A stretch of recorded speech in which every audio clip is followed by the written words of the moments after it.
کا اظہار کرتے ہیں، اور یہ در حقیقت ایسا ہی ہے کہ امام خمینی نے دنیا کے مظلومین کو وہ امید دلائی کہ وہ مظلومین، آج ہم دیکھتے ہیں کہ جہاں جہاں پہ بھی استعماری طاقتیں، استعماری قوتیں اسلام کے خلاف سازشوں میں ملوث نظر آتی ہیں، وہاں پہ خود امام خمینی کے اس انقلاب سے الہام لیتے ہوئے مقاومتی گروہ موجود ہیں، مقاومتی تحریکیں موجود ہیں کہ جنہوں نے ان کے ظلم و ستم کو قبول نہیں کیا اور ان کے سامنے ڈٹے ہوئے ہیں۔ آپ دیکھتے ہیں کہ جب امام خمینی رحمۃ اللہ علیہ انقلاب برپا کرتے ہیں تو اس زمانے میں دنیا دو بلاکس کے اندر تقسیم تھی، ایک طرف مشرقی بلاک تھا، ایک طرف مغربی بلاک تھا، اور اگر مشرقی بلاک کو مرد آباد کہنا ہو تو مغربی بلاک کے ساتھ کھڑا ہونا پڑتا تھا، اور اگر مغربی بلاک کو مرد آباد کہنا ہو تو مشرقی بلاک جو کہ سوویت یونین اور رشیا کی شکل میں موجود تھا اس کے ساتھ کھڑا ہونا پڑتا تھا۔ تو امام خمینی رحمۃ اللہ علیہ نے ایک ہی وقت میں یہ نعرہ لگایا کہ لا شرقیہ لا غربیہ، یعنی ہم نہ امریکہ کو مانتے ہیں اور نہ سوویت یونین کو مانتے ہیں اور نہ ہی انگلینڈ کو مانتے ہیں، بلکہ ہم ان مشرق و مغرب کی یہ جو سپر طاقتیں اپنے آپ کو کہتے ہیں ہم ان کو تسلیم نہیں کرتے، بلکہ ہمارے نزدیک جو سپر طاقت ہے وہ خدا کی ذات ہے، اور ہم خدا کو سپر طاقت مانتے ہیں اور خدا کی طاقت کے اوپر ہم اعتقاد رکھتے ہیں اور اعتماد کرتے ہیں۔ جب امام خمینی رحمۃ اللہ علیہ نے اس نعرے کو لگایا اور اس نعرے کے اندر اتنا خلوص تھا اور اس نعرے کے اندر اتنی طاقت تھی کہ ناظرین یقین کریں کہ سوئے ہوئے لوگ بیدار ہو گئے، بیدار لوگ متحرک ہو گئے، اور لوگ یہ کہتے تھے کہ اب وقت آ گیا ہے کہ ساحل کو چھوڑ کر گہرے سمندروں میں اتر جانا چاہیے۔ اور پھر امام خمینی رحمۃ اللہ علیہ نے جو قیام کیا، جب آپ سے پوچھا گیا کہ یہ انقلاب کیسے آیا تو امام نے 3 جملے فرمایا قمنا وعقمنا واستقمنا، کہ ہم اٹھے اور ہم نے قیام کیا، وعقمنا، اور اپنے ساتھ دوسرے لوگوں کو بھی ملایا۔ یوں نہیں ہے کہ چند لوگوں کو اگر انقلاب سمجھ آ جائے تو وہ یہ کہیں کہ بس ہم انقلاب لے کے آ جائیں گے، بلکہ فرمایا کہ عوام کو بھی اپنے ساتھ ملانا یہ ضروری ہے،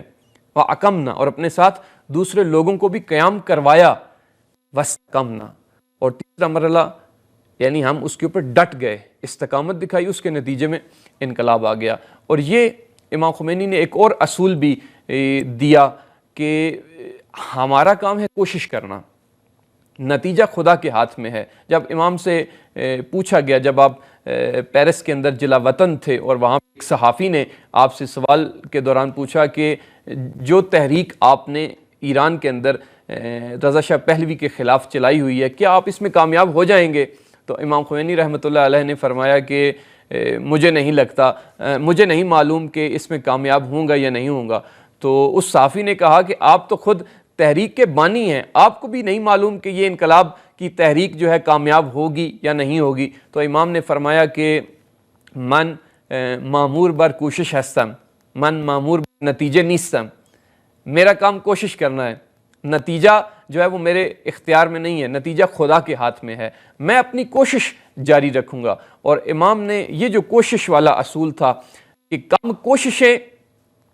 معاف نہیں ہوں گی، کم نتیجے معاف ہو جائیں گے، لیکن خدا جو ہے وہ یہ پوچھے گا کہ آپ لوگوں نے کوشش کیوں نہیں کی۔ امام خمینی رحمۃ اللہ علیہ نے اس کوشش کرنے والے اصول کو زندہ کیا، اور اسی کوشش کے اصول کو ہم دیکھتے ہیں کہ آج جہاں جہاں پہ بھی بہت سنجیدگی کے ساتھ اسلام کے لیے، مکتب کے لیے اور ظلم کے خلاف کوششیں کی گئی ہیں، وہاں پہ حقیقی معنوں میں نور خدا، نور اسلام جو ہے وہ وہاں پہ اس نے اندھیروں کی جگہ اپنا مقام پیدا کیا ہے اور دنیا کو روشن کیا ہے۔ در حقیقت یہ وہ امام خمینی رحمۃ اللہ علیہ کی شخصیت تھی کہ جنہوں نے اپنی بے پناہ الہامی استعداد کے ساتھ اسلام کو نشاط ثانیہ بخشی۔ اور پھر ہم یہ بھی دیکھتے ہیں کہ امام خمینی رحمۃ اللہ علیہ نے خود ایران کے اندر بھی جو بالکل انقلاب اسلامی سے پہلے مختلف، آپ نے تاریخ پڑھی ہوگی کہ مختلف قسم کے مظالم جو شاہ اور خصوصاً بے حیائی کے اڈے اور مختلف غیر جو اخلاقی ثقافتی سرگرمیاں امریکہ اور مغربی ثقافت کا اڈا بن چکا تھا ایران، وہاں پہ یکسر اس کو بدل کے رکھ دیا اور وہاں پہ اسلامی جو قوانین اور اسلامی ثقافت اور اسلامی اصولوں کو آپ نے نافذ کیا، اور آج امام خمینی کے اس انقلاب کی بدولت جو ایران ہے الحمدللہ نہ صرف ایران کے اندر بلکہ اس نے باقی اسلامی ممالک کے اندر بھی اپنے اثرات کو چھوڑا ہے، اور خصوصاً ہم دیکھتے ہیں کہ امام خمینی کا وہ موقف جو کہ استعمار مخالف تھا وہ دن بدن اور مضبوط ہوا، امام خمینی کا وہ موقف جو کہ فلسطین کی حمایت میں اور اسرائیل کے خلاف تھا وہ دن بدن اور زیادہ مضبوط ہوا۔ آپ دیکھتے ہیں کہ اس سال بھی یوم القدس کے موقع کے اوپر جو پوری دنیا کے اندر فلسطین کے مظلوم مسلمانوں کے لیے ایک وہ آواز کہ جو گونج بن کے اٹھی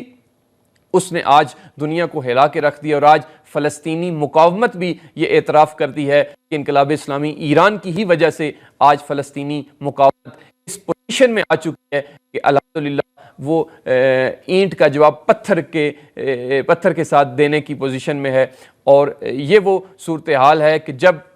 ہم دیکھتے ہیں کہ انقلاب اسلامی کے یہ اثرات جب پوری دنیا کو ایک طاقت دیتے ہیں، پوری دنیا کو ایک روشنی دیتے ہیں، تو اس وقت ہم بالکل انقلاب اسلامی سے الہام لیتے ہوئے مختلف اسلامی ملکوں کے اندر امام خمینی کے ان اصولوں کو جو ہے وہ رائج کر سکتے ہیں۔ اور یہاں پہ ایک اور اہم نقطہ وہ یہ ہے کہ امام خمینی رحمۃ اللہ علیہ نے امت اسلامیہ کو اسلام کے پرچم کے تلے اکٹھا کیا، وحدت اور اتحاد جو ہے اس کی فضا کو بھی قائم کیا۔ جی ناظرین، پروگرام جو ہے وہ اپنے اختتام کی طرف بڑھ رہا ہے۔ آج ہم بات کریں امام خمینی کی شخصیت کے حوالے سے۔ جب سلمان رشدی ملعون نے رسول خدا صلی اللہ علیہ وآلہ وسلم کی شان میں گستاخی کی تو پوری دنیا جب خاموش تھی، تو اس وقت امام خمینی رحمۃ اللہ علیہ نے سلمان رشدی کے واجب القتل ہونے کا فتویٰ دیا۔ تو اس وقت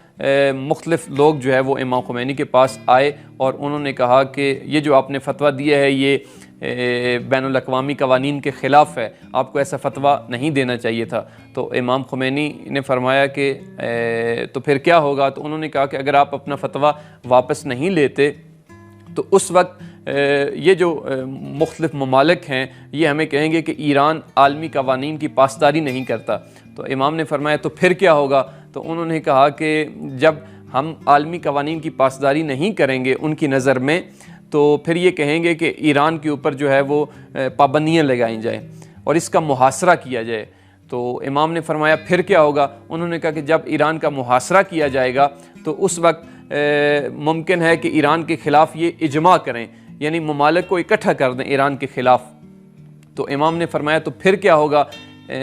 لوگوں نے کہا کہ جب وہ ایران کے خلاف اجماع کریں گے تو اس وقت ممکن ہے کسی بھی وقت وہ ایران کے اوپر حملہ کر دیں۔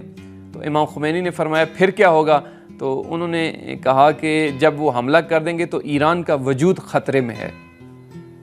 جب انہوں نے کہا کہ ایران کا وجود خطرے میں ہے تو اس وقت امام خمینی رحمۃ اللہ علیہ نے تاریخی جملہ فرمایا کہ بنا این نیس کہ ایران بے ماند، بنا این ہے کہ اسلام بے ماند۔ فرمایا کہ ہماری اساس اور اصل ایران کو بچانا نہیں ہے بلکہ ہماری اساس اور اصل اسلام کو بچانا ہے۔ ایران رہے یا نہ رہے ہم اسلام کے لیے جو ہے وہ تگ و دو کریں گے اور اسلامی پرچم کو بلند رکھیں گے ہمیشہ۔ تو امام خمینی نے اسی ایران کی سرزمین کے اوپر اسلام کے پرچم کو بلند کیا۔ آج جو ہے وہ الحمدللہ وہی پرچم بلند ہے اور امت اسلامیہ کی اسلامی حیثیت کا دفاع کر رہا ہے۔ یہاں پہ ایک چھوٹا سا ایسا پروگرام ہے۔ جی ناظرین، پروگرام اپنے اختتام کے قریب ہے اور آخر میں امام خمینی رحمۃ اللہ علیہ کی شخصیت سے آخری نقطہ جو ہے وہ، ویسے تو بہت سے پہلو ہیں آپ کی شخصیت سے، آخری نقطہ میں یہ بیان کرنا چاہوں گا کہ امام خمینی نے ہمیشہ لوگوں کو اخلاص کے ساتھ کام کرنے اور خدا کی طرف رجوع کرنے کے اوپر بہت زیادہ زور دیا، اور اسی کے ساتھ ساتھ آپ نے تزکیہ نفس کے اوپر بہت زور دیا۔ ایک اپنی گفتگو کے اندر امام خمینی فرماتے ہیں کہ بعض دفعہ علم فقہ جو ہے وہ انسان کو جہنم تک لے جاتا ہے، بعض دفعہ علم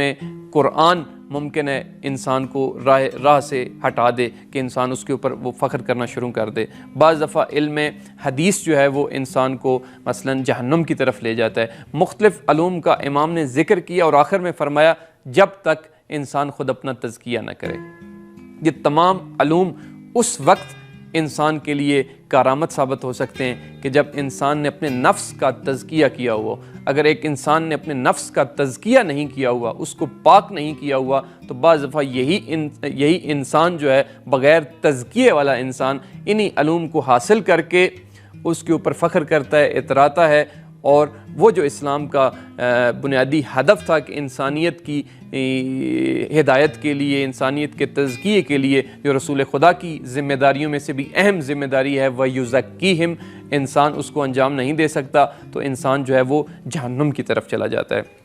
آج کے معاشرے کے اندر بھی یہ بہت زیادہ ضرورت ہے کہ ہم اپنی ذات کی طرف متوجہ ہوں اور اپنی تربیت کے جو ساز و سامان ہے اس کو مہیا کریں اور اپنی ذات کا اور اپنے نفس کا تزکیہ کریں، تاکہ ہم بھی معاشرے کے اندر ایک مفید اور مؤثر فرد کے طور پہ سامنے آئیں اور معاشرے کی اصلاح کے لیے اپنا کردار ادا کر سکیں۔ جب تک انسان اپنی اصلاح نہ کرے تب تک انسان معاشرے کی اصلاح ہرگز نہیں کر سکتا ہے۔ اسی کے ساتھ اپنے میزبان حسن رضا نقوی کو اجازت دیجیے، اگر خدا نے چاہا، زندگی نے موقع دیا اور سانسوں نے وفا کی